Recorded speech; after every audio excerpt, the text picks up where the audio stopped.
If you're thinking of moving to Vancouver, well, there's a few neighborhoods you'll have known about already. Places like Kitsilano, the West End, Shaughnessy, Point Grey. These places are so well known that you probably have an idea of some of the pros and the cons already in your head. But what about the neighborhoods that you've never ever heard of? I mean, Vancouver is a massive city. There are so many potential places to live.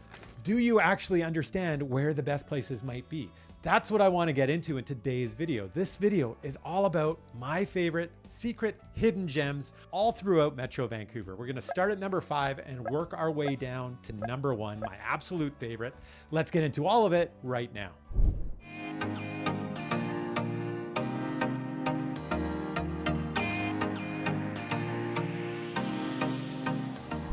My name is Sebastian Albrecht. Welcome back to the channel. Thank you so much for coming back to this channel week in and week out. I really do, from the bottom of my heart, want to thank all of you that support this channel in one way or another. And if you're new here, well, this channel is all about living in and moving to Vancouver. This is the channel where you're going to learn everything you need to know about those things about Vancouver so that you find the right home for you and your family. Now, in today's video, we're exploring some of the hidden gems secreted around everywhere throughout Metro Vancouver. And we're starting with number 5, working our way down to my very favorite number 1. This is actually going to be the only neighborhood in the city of Vancouver that I'm going to even touch on. And every other single neighborhood, we're moving to other parts of Metro Vancouver. So you have something to look forward to there. But I guarantee number 1 in Vancouver is not a neighborhood you're probably thinking about. And that neighborhood, my friends, is Collingwood.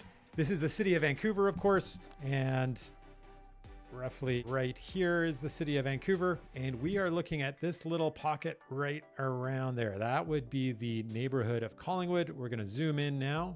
And so Collingwood is bordered 29th there, and then down to Nanaimo, and we go over to 41st, and we come across over to Boundary. So Boundary is the division between Vancouver and Burnaby. So what do people love about this area? Well, number 1 would be its amazing value. I mean, we'll get into value a little more when we're talking about different types of housing here, but very specifically, you're going to see housing that is much more affordable in relative terms than the rest of Vancouver. And to be honest, in terms of much of the rest of Metro Vancouver as well. It is shocking when you look at what kind of value you can find here in Collingwood. And really, this road right here, this is Kingsway. And so Kingsway cuts through the city in a diagonal line, and that's pretty unusual. Most of our street grid is north, south, east, west, and sort of on either side of Kingsway cuts a swath here. But this zone is generally some of the most affordable real estate that you're going to find in the city of Vancouver. And the reason for it is that Kingsway traditionally hasn't been the most desirable section of the city. And there have been some issues around it, the kind of development that has happened, sort of drug issues that are surrounding it. There's been prostitution along Kingsway. I mean, these days, much of that is gone. I used to live a little further up the street along Kingsway. How long ago was that now? Like 20, 25 years ago. And at the time, it was just starting to turn. And there were still those signs of a darker side, an edgier side, a grittier side.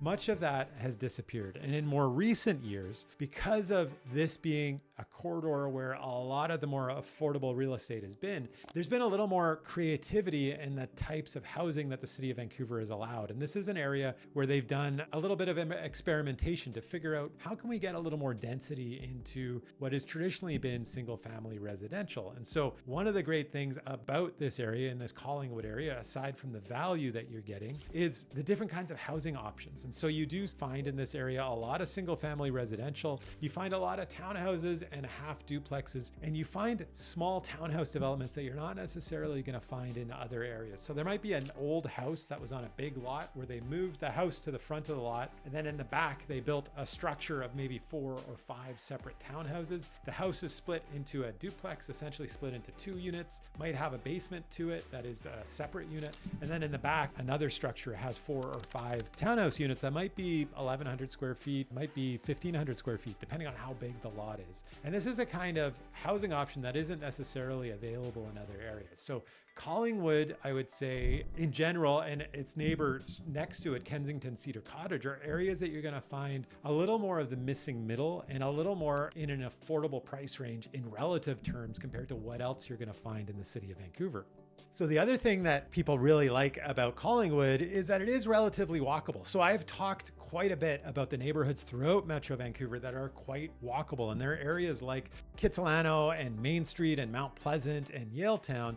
Those are all areas that are at the height of popularity, the places that people really are drawn to. And if you're a family, sort of the stereotypical places that people are wanting to move to today are areas that are relatively walkable. And those are areas like Hastings Sunrise, like Grandview Woodlands or Commercial Drive, and Main or Fraser. Those are the most popular, generally family neighborhoods. Perhaps Dunbar would be included in that conversation. It all depends on your exact price point. But this is an area, again, that I find is flying under the radar because really along this section, and it does border a little bit on Killarney, but this section here of Kingsway has a lot of really interesting different types of mom and pop businesses. They all veer a little more towards various ethnicities, and that is true of all of Collingwood. There is a very diverse, this is probably one of the most diverse neighborhoods where a vast majority of the population was not born in Canada and does not speak English as a first language. So you're gonna have a population that is more often than not Chinese, Filipino, Vietnamese, Malaysian, Thai, South Asian as well. There's going to be a pretty distinct diversity throughout, but it gives a lot of life and color to the street along Kingsway there. So great little groceries, there's drugstores and restaurants, places to get snacks and coffee shops. So that walkability is something that people really do enjoy. And then the other big draw is right along here. This is the SkyTrain. And right here is a SkyTrain station. That's the Joyce SkyTrain station. And in this pocket around the Joyce SkyTrain station was really one of the first master plan communities built roughly 20 years ago. And there's a number of really great, some not so great, but a lot of really strong stratas in this area. Big high-rise condos. You're looking at decent affordability for a 2-bedroom condo, occasionally a 3-bedroom, but more often than not, these are roughly 2 bedrooms. But the prices here in relation to what you're going to see in other parts of Metro Vancouver are a really strong value. And so you're seeing houses in December of 2024 hit $1,730,800. And that is well below what is the typical house in Vancouver. That's about almost $1 million below. So this is where I'm talking about the value that you can find here in Collingwood. And then you see that there's a diversity amongst whether it's old or new. And you're going to find older houses where the value is really, really strong. You might not have the lifestyle that you really want in some of these older houses. More often than not, they've probably been rented for a very long period of time. They're going to be on slightly smaller lots. They're going to be smaller houses, maybe 1,500 to 1,800 square feet, something in that range. But you can find a house in this area for somewhere in the range of $1.5 to $1.7 million that is solid, that is livable, might need a little bit of elbow grease, but if you are handy, this is a good place to find a house like that. And then there's also new construction, which can get quite pricey, but not in comparison to what you'd be paying in other parts of Vancouver and other parts of Metro Vancouver. So you might be able to find a brand new house here for around 2.4, 2.5 million. That's probably going to have a basement suite, might even have a laneway suite, but this is brand new versus other parts of Vancouver. It might be 3.5 million, it might be 4 million or 4.5 million, depending on the neighborhood. So strong options for affordability. And then in terms of townhouses and duplexes, the typical townhouse in Collingwood is going right now for $937,200. And again, you're seeing options not just with townhouses and smaller townhouses that might be 2 bedrooms and relatively new, and you might be able to find those in the range of this typical price range, but you do generally only find them around $1 million. Something a little bit older perhaps might be just under that amount, but around $1 million. And then you're also going to find duplexes, and predominantly they're going to be newer duplexes. There isn't a ton of them, but there are options. It is, I would stress that most of what you're going to find in this neighborhood are townhouses. And then, as I was saying, in terms of apartments, that area around the Joyce SkyTrain station, that is where you're going to find a significant number of condo options, whether it's as small as a studio, but in terms of what you want as a family, there are plenty of 2-bedroom options and even some 3-bedroom options. And so there are those buildings that have been built about 20 years ago that I would feel really comfortable having clients purchase in. And those are some of the best values. And you can see here that the typical condo in this neighborhood is $585,000. And that is way below what is typical of anywhere in Vancouver and anywhere really even in Metro Vancouver until you get out maybe into New West and Surrey and even Langley. So the value here, when I'm talking about value to clients about buying a condo in particular, about the quality that, for me, value doesn't just mean the price you pay. We do need to take into account what the other options are out there. But one of the most important critical factors I find in my view of what it has value is the quality of the building when you're purchasing a condo, a strata property in particular. And this is one area very specifically around the Joyce SkyTrain station that I see some of the strongest value in all of the city of Vancouver. And that is why I find it so important to bring out Collingwood as one of these areas that is one of my hidden gems in Metro Vancouver. All right, so hidden gem number 2 would be Tsawwassen. And Tsawwassen is in the city of Delta. It's an area of Delta. Tsawwassen is an area that, if you've been watching my channel, I have kind of weaved it through a couple different videos. It is an area that you might guess is I have a soft spot in my heart for. It is an area I think that a lot of families need to know about when they're moving here to Metro Vancouver. And I think the type of person that needs to know about this place most of all is somebody that's worried about the weather in Metro Vancouver. And Tsawwassen is the area that gets the least amount of rain, the least amount of precipitation, and the most amount of sunlight in all of Metro Vancouver. And so if you're worried about the kind of weather that you might encounter in Vancouver, if you're coming from somewhere a lot drier and you don't particularly like the wet, or if you're coming from somewhere much sunnier like the prairies, well, this is essentially our equivalent of the desert. The equivalent of the desert in a rainforest, I suppose. So Tsawwassen is to the south of Vancouver, and you can see Vancouver's right there in the middle of the screen. That is Vancouver, and we're going to move to the south in that direction. And it is right along the US border there. That is Tsawwassen right there. So most Vancouverites will really only know Tsawwassen because there's a big mall right there, the Tsawwassen Mills, I think it's called. And then we also have the ferry terminal. And that ferry terminal, that's going to get you out to places like Yaletown and Main Island, and also to Vancouver Island. And so myself, we drive out there quite a bit because we have family on Vancouver Island and we go and visit them quite a bit with the kids. But Tsawwassen is also very traditionally known as an excellent family neighborhood. It's known for its good schools. It's known for its beaches as well. So if you are also drawn to living in Metro Vancouver for the access to the ocean, the access to the beaches, one little secret is that beach is right here, Boundary Bay Beach. This Boundary Bay is some of the warmest water you're going to find north of San Francisco. It is incredibly warm water, and frankly, water in San Francisco is not very warm at all in my experience. But because of the warm water here and because of the lack of rain and the amount of sunshine, Tsawwassen has traditionally been a bit of a beach community, an area that people from other parts of Metro Vancouver go to in the summer months. And when I was a kid, I still had friends whose grandparents growing up here in Vancouver, their grandparents had like beach cottages. Well, sometimes it was over here in White Rock and sometimes it was over here in Boundary Bay, Tsawwassen. So if you love the beach and you don't really care about the mountains as much, because frankly, the mountains are a little far away. You know, you're way down here in Tsawwassen, and those are the mountains up there. So you see those mountains off in the distance, and really, so you're not going to move to Tsawwassen because of your love of mountains. You will move there because of the access to the ocean, the kind of weather that you're going to get, and then also because it is known as a family-friendly neighborhood, and it has a reputation as having good schools, a place that kids are going to be safe and able to play out on the street, play street hockey, play football, whatever, and also have a lot of kid-oriented activities. They have excellent sports teams out in Tsawwassen. So keeping your kids busy and out of trouble is something that can definitely happen in Tsawwassen. Plus you have Point Roberts right across the border, and you can just hop over the border and get some cheap cheese and some cheap gasoline, which every Canadian towards the south of the border seems to love. And in terms of housing, you also have really good value. So housing, let me just bring up those numbers. The typical house in Tsawwassen right now in December of 2024 was $1,594,600.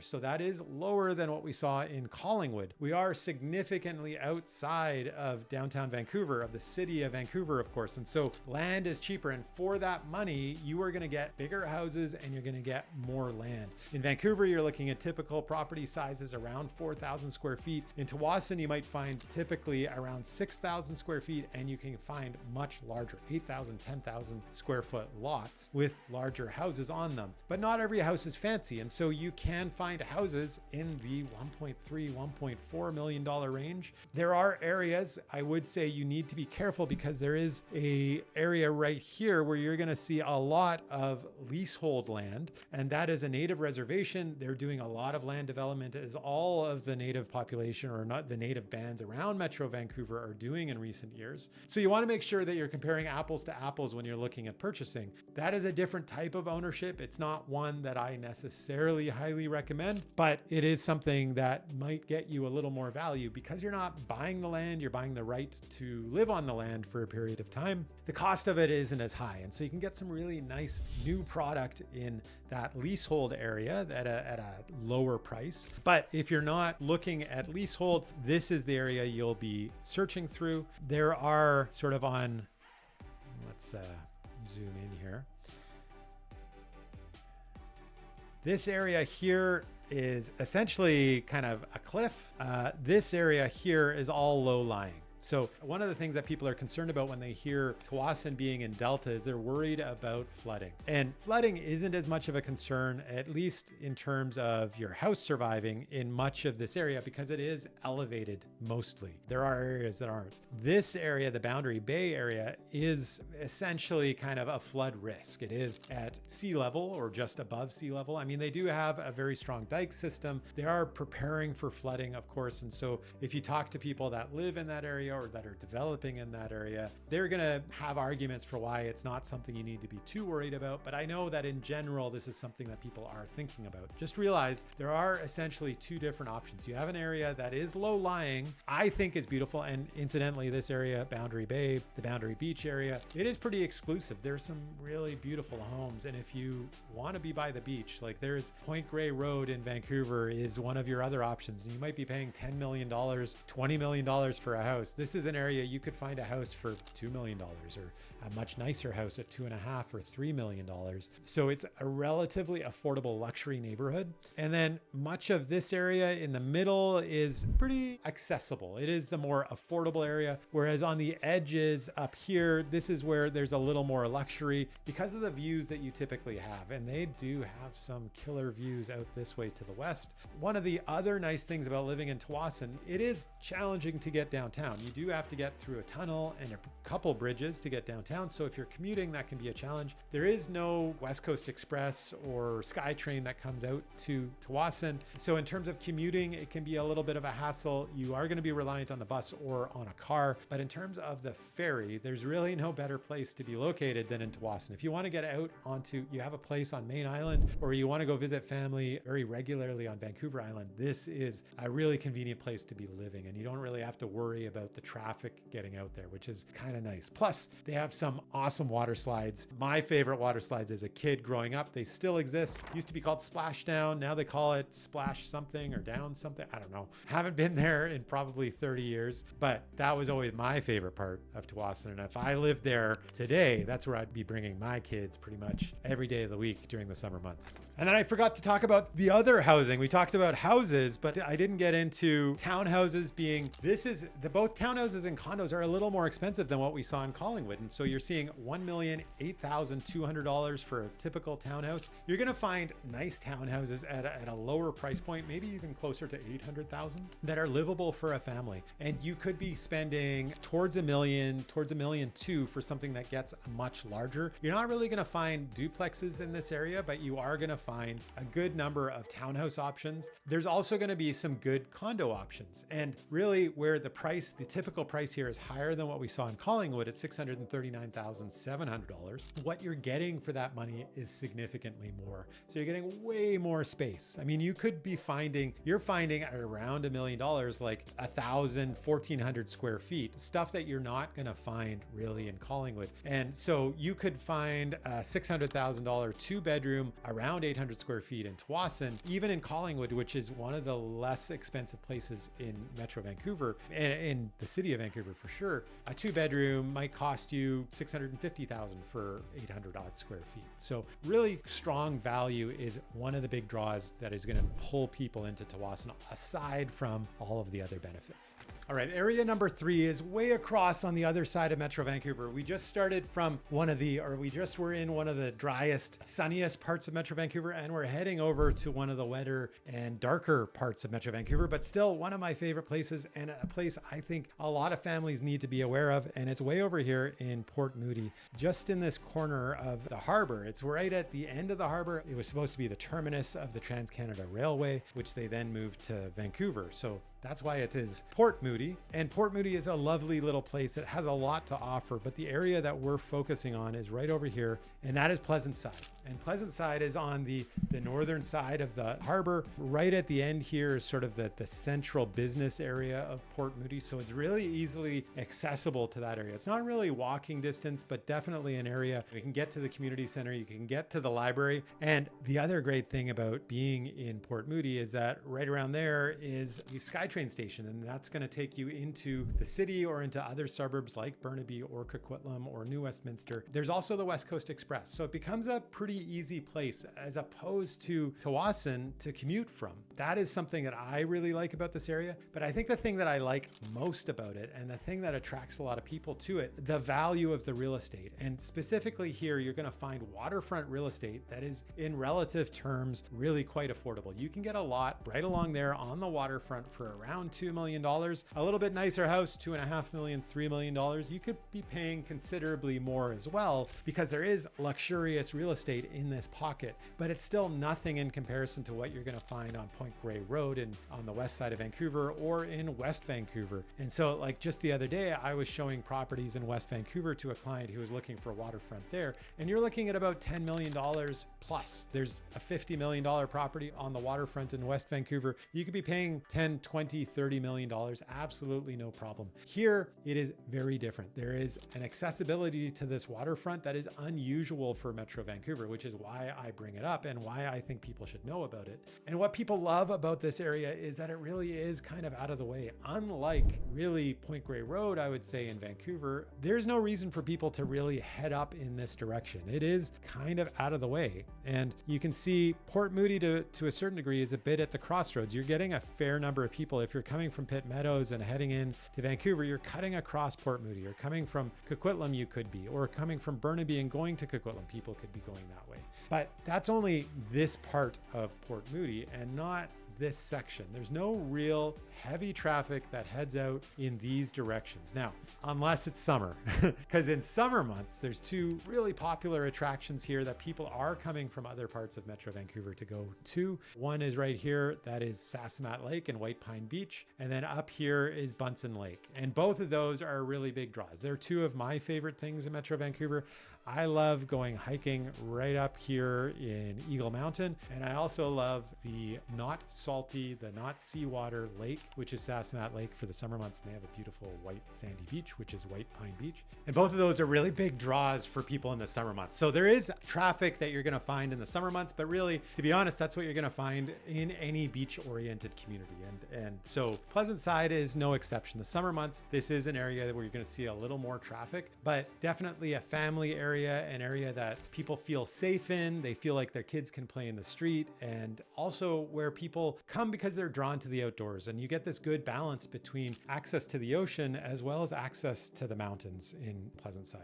But you are going to find that traffic is a little heavier in the summer months, and you are going to find in the winter that this is an area where you're going to find a little more cloud cover and a little more rain, especially in comparison to Tsawwassen, but even in comparison to Collingwood. So in terms of what you're going to find here and the value of real estate, the typical house in Pleasant Side is $1,932,200. That's up 3.7% in the last year. You do see a lot more value here for townhouses and condos, but I will say that's because of the way that the real estate board sort of categorizes the area. And so in this zone, there's no real townhouses or condos. However, the real estate board includes this area in the calculation, and that is that downtown core of Port Moody, which incidentally I also really like. And so you do do get excellent value. The townhouses that you're going to find in this area, and it is pretty much exclusively townhouses down here. Up on the mountain in Heritage Woods, you're going to find more newer townhouses, but older townhouses in the center. They're typically 40, 50 years old, but really strong value. So for townhouses, you see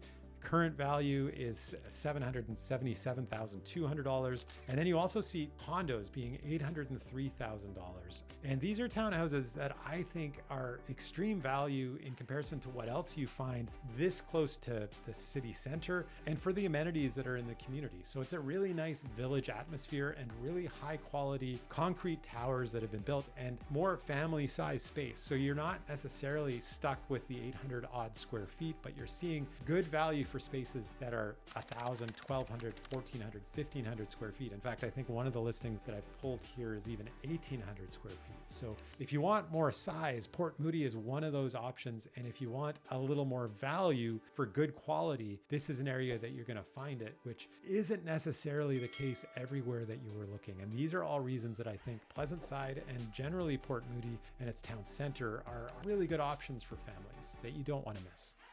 And if you don't want to miss buying the right home when you move to Metro Vancouver, well, you're going to want to talk to me. I'm a realtor that has helped hundreds of families move to Metro Vancouver, and I can help you and your family as well. Whenever you're ready, there's never any pressure. My contact information is right there on the screen. Feel free to reach out. It's just a phone call. It's just a conversation, and we can get that ball rolling on moving you and your family here to Metro Vancouver. But for now, let's get back to the video. All right, we're almost in number 1, but we're at number 2. And where am I taking you around Metro Vancouver? Well, that's a good question. We're going to North Vancouver. We're staying up towards the north of Vancouver, and we're heading to the actual city of North Vancouver and Edgemont Village. I should say the district of North Vancouver, in fact. So here we are bringing up the map. And as I said, North Vancouver is right there, and Edgemont Village is in this little pocket up there. And funny enough,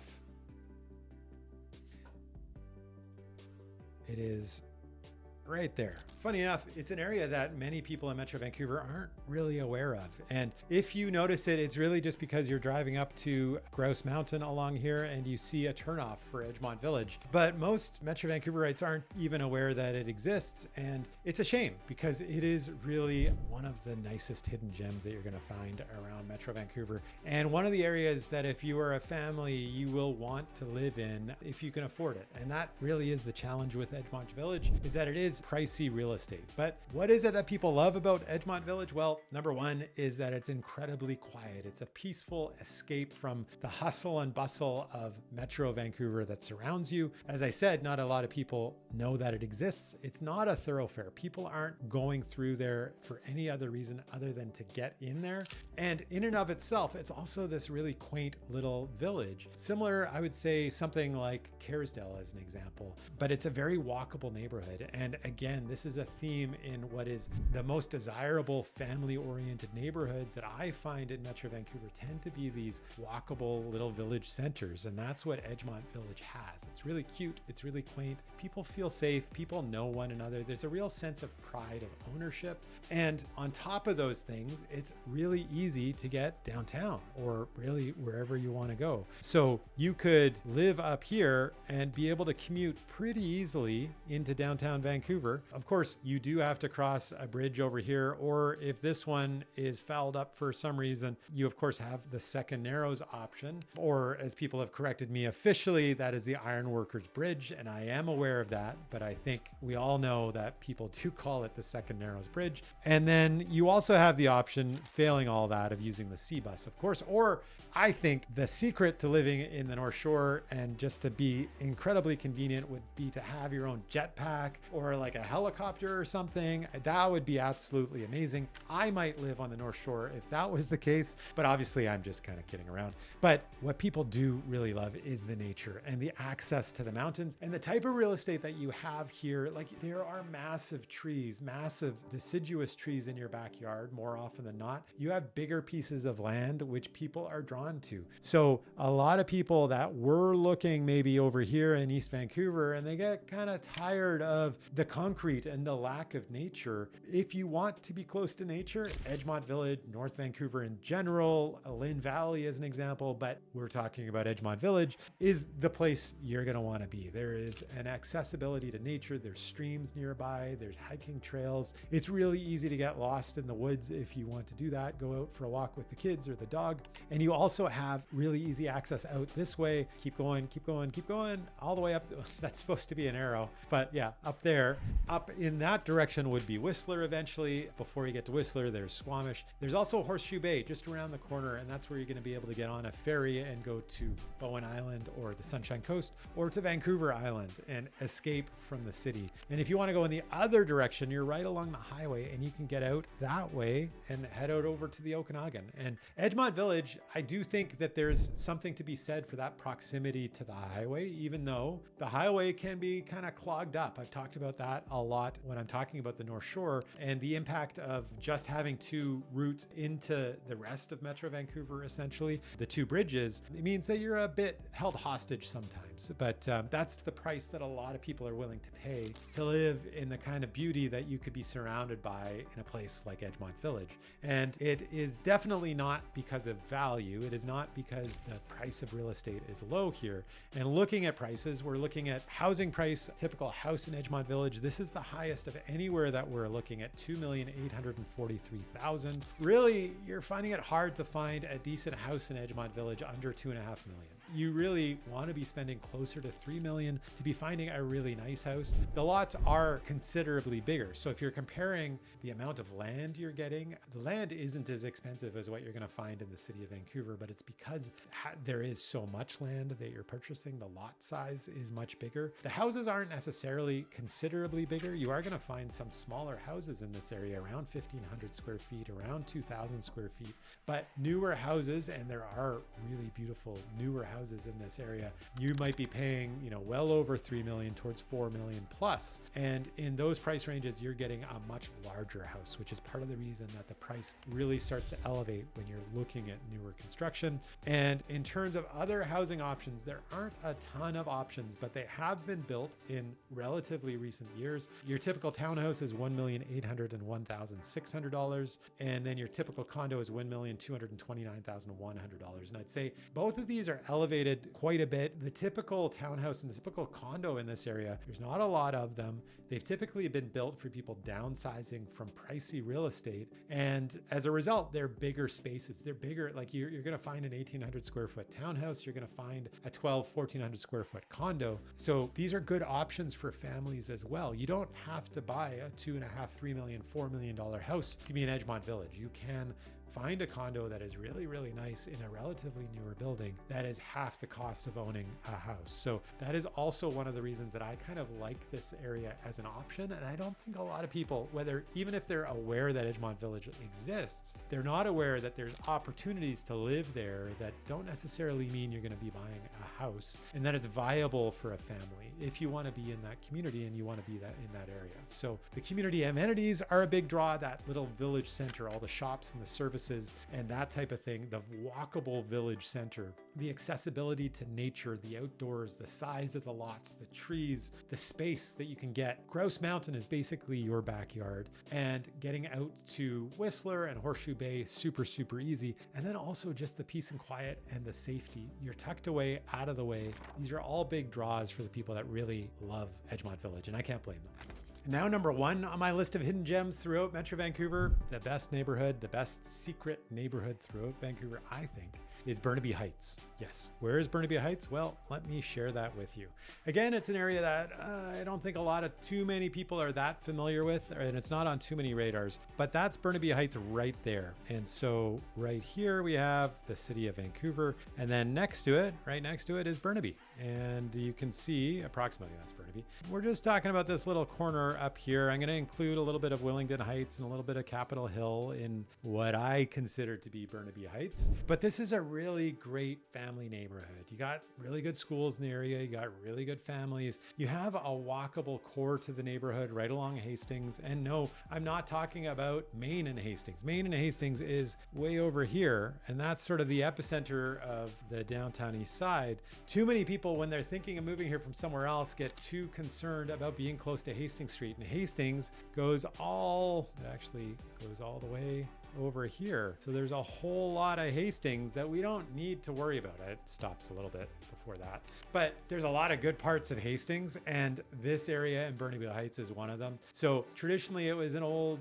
Italian community, and there's a lot of that residual still in the neighborhood. There's a lot of fig trees planted amongst the older houses in the neighborhood. There's also a lot of mom and pop sort of restaurants and stores, little cafes, little Italian restaurants, little delis. So there's a vibrancy to this community that I find a lot of families want. And a lot of people are too focused on being in the city of Vancouver. And this is right next door. It feels, if there's things that you like about Main Street, Fraser, Commercial Drive, Hastings Sunrise, but you're not finding exactly what you want in those communities, I think you might be wanting to consider Burnaby Heights. And there's a little more value here, which I think is another good draw. There's also a good centrality to the neighborhood. That's another thing that people really like about it. Similar to what I was saying about Edgemont Village. I mean, let's clean that up a little bit, but you are here right along the highway. And so you can get out this way over to Coquitlam, out to,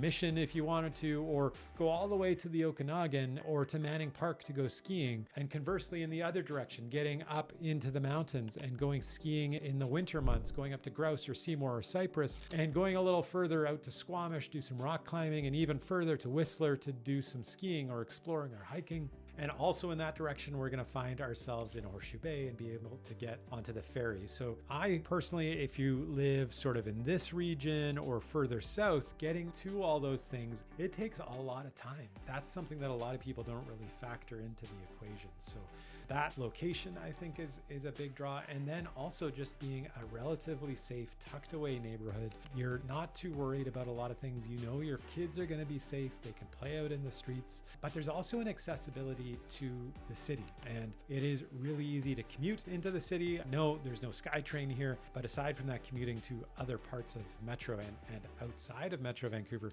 you can also get into downtown Vancouver if that is where your work takes you. If you need to be downtown, basically you just need to shoot right down Hastings here. But in that direction, heading west, you can get into downtown Vancouver super easy. So aside from all that, let's look a little bit at the real estate, what that offers you. And so the typical house in Burnaby right now in Burnaby Heights is $2,081,800. You're going to find sort of around 1.8 million. You're going to start getting options, and towards 2.5 million, that's where you're going to start opening it up, where the things might be a lot newer. They might be a renovated older house. You're going to find pretty much typical Vancouver lot sizes around here, sort of in that northern, true traditional Burnaby Heights area, around 4,000 square feet. You might find to the south a little bit where Willingdon Heights is, and to the east where Capitol Hill is, getting towards like 6,000 square feet or something in terms of the lot size. So a little more a lot, but prices tend to get a little bit higher if you're getting more space as well. There's some newer houses that are built in the area too, and those prices are all going to depend on how big the lot is and how big the house is. And in terms of townhouses and duplexes and condos, there aren't a ton of options, but there are some. And whenever you're along a busier arterial, Burnaby is seeing a lot of development. So you're seeing townhouses right now, $964,700, around $900,000. You're starting to see some options that families would be happy with, around 1,200 square feet. Again, not a ton of those. And if you can get up more into the 1.1 million, 1.2 million, your options will increase. Half duplexes, again, not tons of them, probably less than you're going to find in many of the areas closer to the city. And you might find around 1.5 million plus is what the price range for a half duplex would be. And condos are currently at $810,200 for your typical condo. And you're looking around $900,000. You're looking at just under about $1,000 a square foot for something that's relatively new. I would say in comparison to the city of Vancouver, sort of downtown Vancouver, you're seeing good value for something that's pretty new and living in a more residential neighborhood, which I think a lot of times that's something that families are going to want, and being around better schools, really, and this walkable central central, convenient area. Those are the things that people are drawn to Burnaby Heights for. So if you're finding you're not quite able to find exactly what you want, if downtown Vancouver is too urban and too much hustle and bustle, if some of the areas, the traditional family areas, you're finding yourself being priced out of in the city of Vancouver, I really, really strongly recommend taking a strong look at Burnaby Heights. Sometimes people call it also Vancouver Heights, but this area is an area that is not to be missed. And at the top of my list, really strong under the radar neighborhoods around Metro Vancouver. And we've taken a really broad tour of Metro Vancouver. I've taken you from one side of it to the other, which was also part of the point. You know, I was down here in Tawasin. We were over here at Pleasant Side and Port Moody, Edgemont Village and Collingwood over here, and then Burnaby Heights. So you really saw a good swath of Metro Vancouver and a lot of options at different price points. And many of these areas are sort of geared toward different preferences, right? So depending on what you find is important for you and your family, I think one of these might be a good fit. If you're finding none of these quite hit the mark, but maybe they're going in a direction that you're interested in exploring more, be sure to reach out to me because, as I said, I am a realtor. I have helped hundreds of families move to Vancouver and buy their forever home. So if you're looking at moving here and looking at purchasing, have a few questions, be sure to reach out anytime. If you would just want to do a little more research, I got you covered as well. I have nearly 100 videos now answering every single one of your questions about moving to and living in Metro Vancouver. So you can start going through those videos, finding out if questions are answered or not, and just doing a little more of your due diligence and getting comfortable with the idea of moving to Vancouver. That's why I make these videos. And I really do appreciate you being here and watching this video and maybe watching some of my other videos as well. I really, really do appreciate it. Thank you so much. But if you want another video that I think I really recommend you should watch and you want to be convinced that Vancouver is the right place for you, this is a video I just did all about the things that I personally love about living in Metro Vancouver, and I think you're going to love about living here as well. Be sure to check out that video. Thank you so much for watching, and I'll see you next week.